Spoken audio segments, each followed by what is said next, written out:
ये क्वेश्चन ऐसे पूछे भी थे नहीं? तो देखो ना, the value of Henry law, the value of Henry law constant for some gases 293 Kelvin. तो 293 केल्विन पे इसका ऑब्जर्वेशन दिया हुआ है, पता चल रहा है? तो इसमें आपको कह रहा है क्या, एक्चुअली इसका सोलेबिलिटी को अरेंज करने के लिए, जबकि हीलियम का दिया हुआ है, हाइड्रोजन का दिया हुआ है, नाइट्रोजन का दिया हुआ है, O2 का दिया हुआ है, और ये किलो बार दिया हुआ, क्या दिया हुआ है? किलो बार। किसका वैल्यू है बोलो? KH का वैल्यू है ना? तो KH का वैल्यू हीलियम के लिए अगर हम लोग देखते हैं तो हीलियम का वैल्यू दिया है 144 अपॉइंट कितना,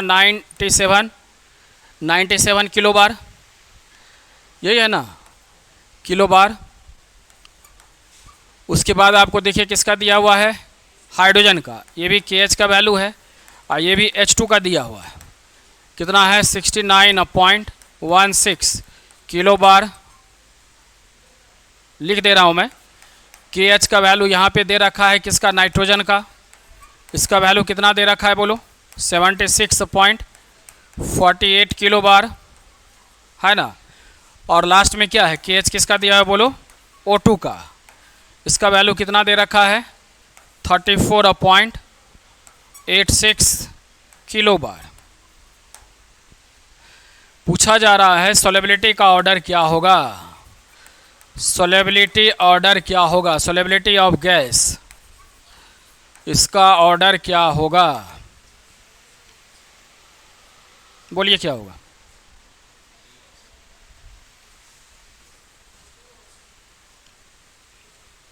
डी बोले,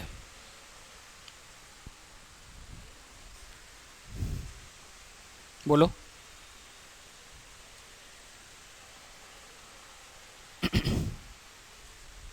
फिर से वरादित सोचो, जिसका KH का वैल्यू क्या था, टेम्परेचर तो आपको कांस्टेंट है, और जिसका KH का वैल्यू ज़्यादा था, सोलेबिलिटी क्या था, कम था, नहीं? तो निश्चित रूप से सबसे ज़्यादा किसका है, हीलियम का। तो हीलियम का तो आप देख रहे हैं, एक इसमें कम है, एक इसमें कम है, नहीं? उसके बाद देख लीजिए किसका है, इसका सबसे ज़्यादा है, उसके बाद किसका है, 76 किसका है, नाइट्रोजन का। तो नाइट्रोजन तुम्हारा आ गया। उसके बाद किसका है बोलो, हाइड्रोजन का, तो हाइड्रोजन भी तुम्हारा आ गया। उसके बाद किसका है, यानी सबसे कम जिसका है उसका सोलेबिलिटी क्या होगा, सबसे ज़्यादा हो जाएगा। तो तुम्हारा ऑप्शन कौन हो गया, ए। ये तो बना के दिए थे प्रीवियस क्लास में, नहीं बनाए थे? चलो करो, कोई दिक्कत ही नहीं है। इसके बाद नेक्स्ट प्रॉब्लम को देख लेता हूँ।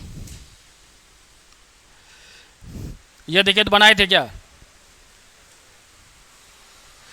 क्वेश्चन ये था, H2S is a toxic gas used in qualitative analysis if solubility of H2S in water at STP is इतना molal, what is the value of KH? कौन सा बनाए थे? 1। आप लोग नहीं बनाए, ये तो होमवर्क दिए थे लगता है। आंसर आया था कितना, डी। तो जो बना लिए थे ठीक है, आगे बढ़ जाइए, और जो नहीं बनाए इसको बनाइए, स्टार्ट कीजिए। इसको कैसे बनाइएगा, मोलेलिटी दिया हुआ है, H2S गैस को सोलेबल कर रहे हैं हम लोग वाटर में। देखो ना, यहाँ H2S गैस है, ये H2S गैस है, इसमें सोलेबल कर रहे हैं। ये हमारा क्या है, वाटर है, H2O, इसमें सोलेबल कर रहे हैं H2S गैस को। इसका मोलेलिटी दिया हुआ है, इसका कंसंट्रेशन कितना है, किसके फॉर्म में है, concentration equal to 0.195 small m, यानी मोलेलिटी के फॉर्म में है। तो बताए थे अगर 2 मोलर 3 मोलर या मोलल लिखा हुआ रहेगा तो पहले उसका मीनिंग क्लियर कर लोगे। याद आया? तो क्या लिखेंगे बोलो, इसमें क्या लिखेंगे, 0.195 मोलल, स्मॉल m का मीनिंग क्या है, मोलल मीन्स क्या, बोलिए, 0.1 95 मोल ऑफ क्या, H2S गैस डिजॉल्व्ड इन कितना में 1 kg, और करके क्या लिख सकते हैं 1000 ग्राम ऑफ क्या वाटर। सॉल्वेंट को अलग करके लिख लिए 1 kg और क्या 1000 ग्राम। तो दोनों कंपोनेंट आ गया। एक का मोल कितना है, H2S का कितना है बोलो 0.195, और वाटर का निकालना पड़ेगा 1000 ग्राम तो आ गया ना कम से कम, क्या बोलिए।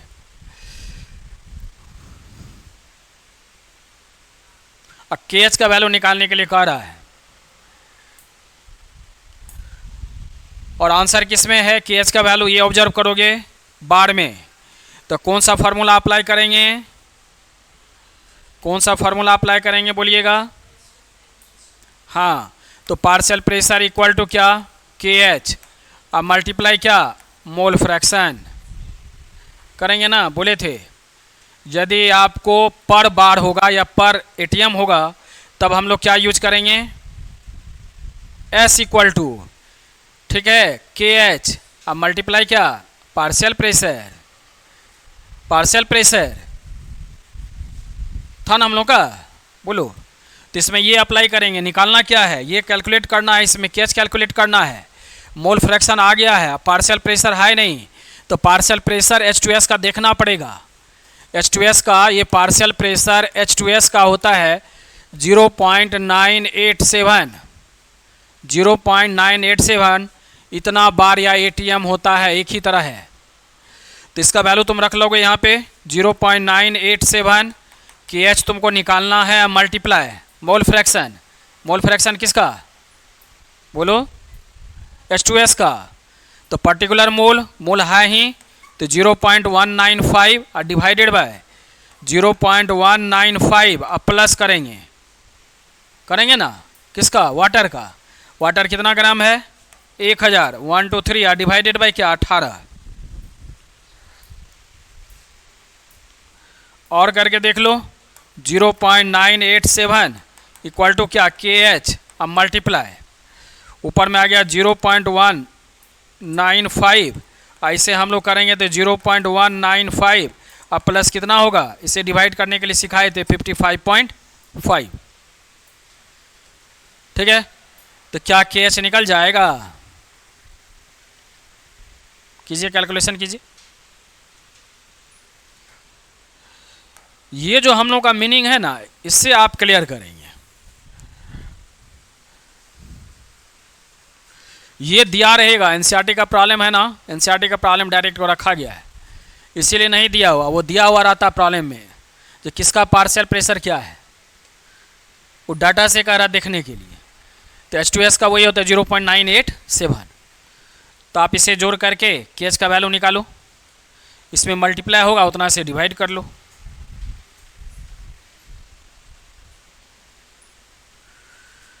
क्या हो जाएगा कि बना दें बोलो।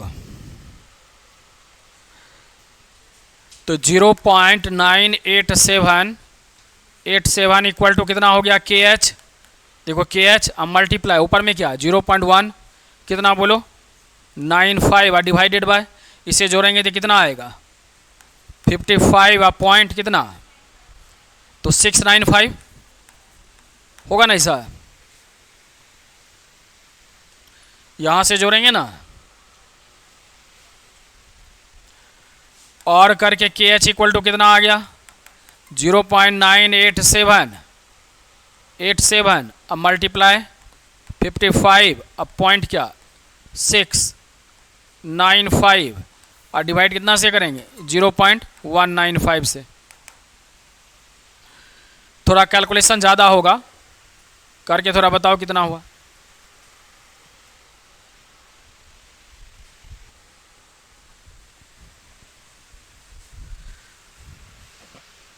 आ गया 282, एक ही बार लिख दूं,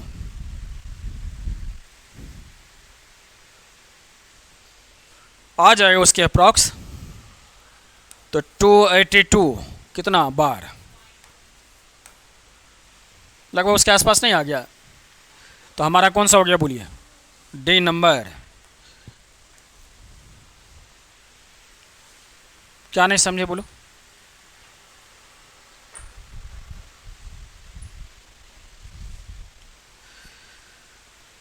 पार्शियल प्रेशर दिया हुआ था, मोलैलिटी का मीनिंग जो है वो लिखे, उससे मोल फ्रैक्शन आ गया, ठीक। और आपको केएच निकालना था, केएच का वैल्यू निकाल लिए जोड़ करके।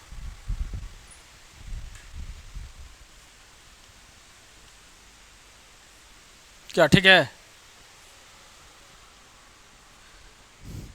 लिखोगे? क्या करोगे बोलो? आगे बढ़ें? बोल नहीं रहे हैं आप लोग। चलिए इसको देखिए क्या कह रहा है। कह रहा when A gas is bubbled through water at 298 kelvin a very dilute solution of gas is obtained, ठीक है। Henry's law constant for the gas is इतना किलो बार। तो सबसे पहले जो दिया हुआ वो लिख लिया जाए। तो क्या दिया हुआ है बोलो? इतना किलो बार है, केएच का वैल्यू है। तो केएच आपको कितना है? 100 किलो बार। जैसे ये देखे पर बार नहीं है, पर एटीएम नहीं है, तो कौन सा फार्मूला अप्लाई करेंगे? तो क्या लिखेंगे? Partial pressure equal to K H और मल्टीप्लाई क्या? मोल फ्रैक्शन, पहला वाला जो फार्मूला है। तो पहले तो यहीं से हम लोग को क्लियर करना है, इसमें बार बार बोले थे प्रीवियस क्लास में, आपको यूनिट देख करके क्लियर करना है कौन सा फार्मूला अप्लाई करेंगे, नहीं तो फिर गड़बड़ा जाओगे। तो पार्शियल प्रेशर इक्वल टू क्या हो गया? केएच मल्टीप्लाई क्या है? Mole fraction. लिख लिया मैंने। इसमें केएच का वैल्यू दे रखा है, देखो ये केएच हमारा दे रखा है, यही ना केएच का value. If gas exert a pressure of इतना बार, तो प्रेशर कितना एग्जर्ट कर रहा है वो भी तुमको दे रखा है। The number of moles of gas dissolve in 1 litre of water, कह रहा है मोल फ्रैक्शन से कितना उसका मोल होगा वो निकालने के लिए। नहीं, जब ये दे रखा है, ये दे रखा है, तो हमको क्या निकालना है? Mole fraction. और मोल फ्रैक्शन से मोल आएगा पर्टिकुलर मोल, क्लियर। तो पर्टिकुलर जो मोल है उस गैस का वो निकालने के लिए कह रहा है। तो बोलिए बनेगा? यहां पे रख लेंगे पार्शियल प्रेशर का वैल्यू। पार्शियल प्रेशर कितना दिया हुआ देखो, पार्शियल प्रेशर 1 बार है, यूनिट एक ही है, तो कोई दिक्कत नहीं, ये 1 बार है, ये यूनिट लिखेंगे या ना लिखेंगे कोई दिक्कत नहीं है। इक्वल टू क्या? केएच का वैल्यू कितना है देख करके बोलो? इतना किलो बार है, तो यहाँ 10⁻³ कर लेंगे, इतना बार हो गया केएच का वैल्यू। एक्स निकालना है तो एक्स यहाँ निकल जाएगा, क्लियर। और करके that implies X equal to कितना हो गया? 1 और डिवाइडेड बाय 1, 2, 3, 4, 5 इक्वल करके लिख सकते हैं 10⁻⁻5। एक्स का कोई यूनिट नहीं होता है, तो 10⁻⁻5 आ गया मेरा, ठीक। लेकिन यहाँ कैलकुलेट करने के लिए क्या कह रहा है? एक बार पढ़ के देखो, कैलकुलेट करने के लिए क्या कह रहा है? क्या कह रहा है बोलो? The number of moles of gas dissolve in 1 litre of water. तो 1 लीटर तो कम से कम सॉल्वेंट दे ही दिया है ना। उसका डेंसिटी कितना होता है? तो नंबर ऑफ मोल क्या लिखोगे? गैस का नाम नहीं लिया है, और यहाँ क्या लिखोगे? Number of mole of gas, और प्लस क्या लिखोगे? Number of mole of H2O equal to क्या? 10⁻⁻5। अब बन जाएगा।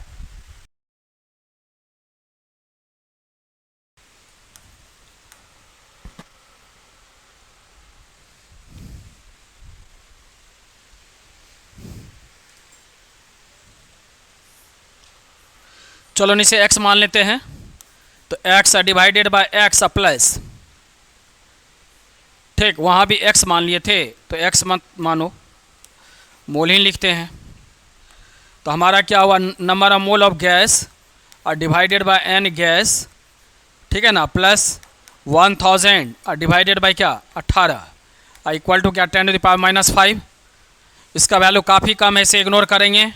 तो n गैस और डिवाइडेड बाय इसका वैल्यू मैंने बताया 55.5, याद रखोगे 10⁻⁻5। ध्यान दिए, इसे इग्नोर किए। क्यों इग्नोर किए? क्योंकि इसका वैल्यू क्या है, काफ़ी कम है। तो निश्चित रूप से एन गैस का वैल्यू कितना हो गया? देखिए ना, एन गैस का वैल्यू कितना हो गया बोलो? 55.5 मल्टीप्लाई 10⁻⁻⁵ इतना क्या होगा मोल? चेक करो उसमें 55.5 10⁻⁻⁵ है, तो हमारा कौन सा ऑप्शन हो गया? B number. क्लियर?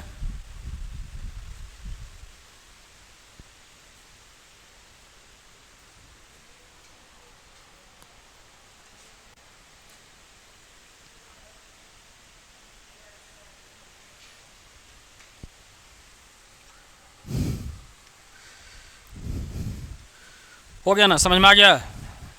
चलिए उसका लिखिएगा 20 नंबर। वाह, लिखे।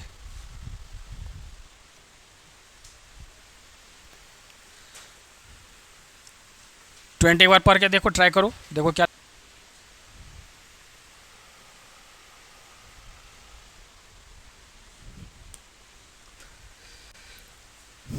How much oxygen is dissolve in इतना ml of water at 298 Kelvin if partial pressure of oxygen is इतना atm and KH equal to इतना मोल पर लीटर ATM। देख लो वहाँ पे KH का वैल्यू क्या दिया हुआ है, एक बार बढ़िया से ऑब्जर्व कीजिए। देखिए KH का वैल्यू क्या दिया हुआ है। KH का वैल्यू देखो यहाँ से, तो KH इक्वल टू कितना है बोलो? 1.4 इंटू 10⁻³ कितना? -3। और क्या लिखा हुआ है? मोल पर लीटर, है ना जी। और क्या लिखा? मोल पर लीटर। ATM कितना? यानी ATM हमारा कहाँ है? यहाँ है। देखो ऐसा लिखा हुआ है, तो ATM पर ATM हो गया। इसका मीनिंग क्या हुआ? हमारा दूसरा फार्मूला यूज होगा। ATM है नहीं, ध्यान दिए। तो दूसरा फार्मूला क्या था बोलो? सोलेबिलिटी इक्वल टू, जल्दी बोलिए, KH मल्टीप्लाई क्या? Partial pressure. यही मामला था जिसके लिए इतना आपको पढ़ाए, नहीं तो एक ही फार्मूला था। तो यहाँ पे अगर उस फार्मूला अप्लाई करेंगे तो कभी बनेगा ही नहीं आपसे, क्योंकि इसका KH का वैल्यू देखिए ना, सोलेबिलिटी बाय P आएगा ना। तो P क्या है? Partial pressure. पार्शियल प्रेशर का यूनिट बोलो ATM। ATM नीचे आ गया। और सोलेबिलिटी को कैसे डिफाइन करेंगे? मोल पर लीटर में। कल बताए थे, एक्चुअली मोलैरिटी है, मोलैलिटी है, मोल फ्रैक्शन है, सब चीज़ वो है। यानी सोलेबिलिटी यदि लिख दिया तो पूरा जितना कंसंट्रेशन मेथड है हमारा डिफाइन करने का, वो सब उसका मीनिंग हो गया। तो इसीलिए यहाँ पे यदि मोल पर लीटर दिया हुआ है तो मोलैरिटी हो गया, ठीक है ना। तो इस फार्मूला को अप्लाई करेंगे। अब देख रहे हैं क्या कह रहा है, क्या how much oxygen is dissolve in इतना ml ऑफ वाटर। तो वाटर का ml दे दिया है, वॉल्यूम दे दिया, तुमको मोल चाहिए किसका? ऑक्सीजन गैस का, जिसका आपको पार्शियल प्रेशर दिया हुआ है इतना ATM, और KH का वैल्यू दिया हुआ है। तो KH का भी वैल्यू हम लोगों को दिया हुआ है, तो 1.4 इंटू 10⁻⁻³ अब मल्टीप्लाई कितना हो गया? 0.5। तो ध्यान से देखो, सोलेबिलिटी S इक्वल टू हमारा 1.4 इंटू 10⁻³ अब मल्टीप्लाई 0.5 आ गया। दोनों वैल्यू दिया हुआ था, दोनों रख दिए। अब सोलेबिलिटी चाहिए हम लोग को मोल पर लीटर का आरा निकालने के लिए, तो वहाँ पे वॉल्यूम दिया हुआ है, तो इसे हम लोग लिख सकते हैं मोलैरिटी। बोलो, मोलैरिटी पर वॉल्यूम या नंबर ऑफ मोल, ऐसे करके लिख सकते हैं हम लोग। ऐसे लिख सकते हैं नंबर ऑफ मोल। तो मैं कर देता हूँ नंबर ऑफ मोल ऑफ किसका? ऑक्सीजन। तो देखो, तो ऐसे लिख सकते हैं NNO2 और divided by volume of solution. Volume of solution किस में? बोलना, इन लीटर में। वो है किस में? इतना इक्वल टू 1 पॉइंट से मल्टीप्लाई भी कर सकते हैं, कर लो। तो 1 पॉइंट कितना है? 1.4 अब मल्टीप्लाई 0.5 अब मल्टीप्लाई 10⁻³ मल्टीप्लाई करो, देखो कितना हुआ। ठीक है, हाँ बिल्कुल। और यहाँ देखो ना NO2, ये निकालना है हम लोग को। अब वॉल्यूम कितना है? वहाँ देखिए ना 100 ml है, वो हमको ग्राम चाहिए। तो पहले मोल निकाल लेता हूँ, उसके बाद ग्राम निकाल लेंगे, है ना, समझ पा रहे हैं ना। तो number of mole of O2 equal to कितना हो गया 1.4 अब मल्टीप्लाई, अच्छा कर लेता हूँ मल्टीप्लाई, इतना इंटू क्या 10 टू द पावर माइनस कितना था 3, अब मल्टीप्लाई कितना 100 ml है, तो 100 ml को लीटर बनाएंगे तो कितना होगा 0.1, तो 0.1 लीटर से यहाँ मल्टीप्लाई कर दिए, नंबर ऑफ मोल आ गया। ठीक, फिर mass of oxygen, mass of O2 dissolved क्या करेंगे इक्वल टू 1.4 इंटू क्या 0.5 मल्टीप्लाई 0.1, अब मल्टीप्लाई मास कितना है बोलो ऑक्सीजन का 32, अब मल्टीप्लाई क्या 10 टू द पावर -3, इतना कर लेंगे, इतना ग्राम आ जाएगा। ये मिली में है ही, सिर्फ इतना को मल्टीप्लाई कर लो, देखो कितना आया।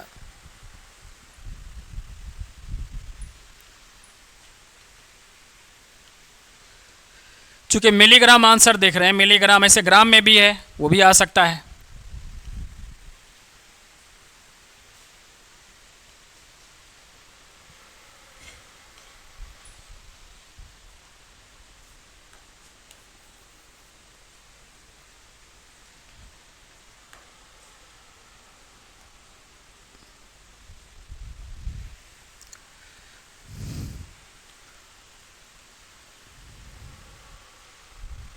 कितना आया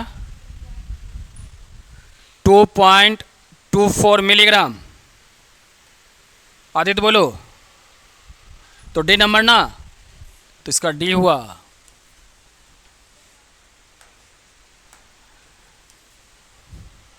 (2.24 मिलीग्राम 10 टू पावर -3 रखे थे ना, बोलिए ये 10 टू द पावर -3 को हम लोग को रखना है, इतना को मल्टीप्लाई करने से आना चाहिए 2.24, 5 का 20, ठीक है आ जाएगा। तो क्लियर, तो सारा प्रॉब्लम जितना भी था इसका, किसका हेनरी लॉ का, वो सब बन गया। कोई बात बोलो जो समझ में नहीं आया।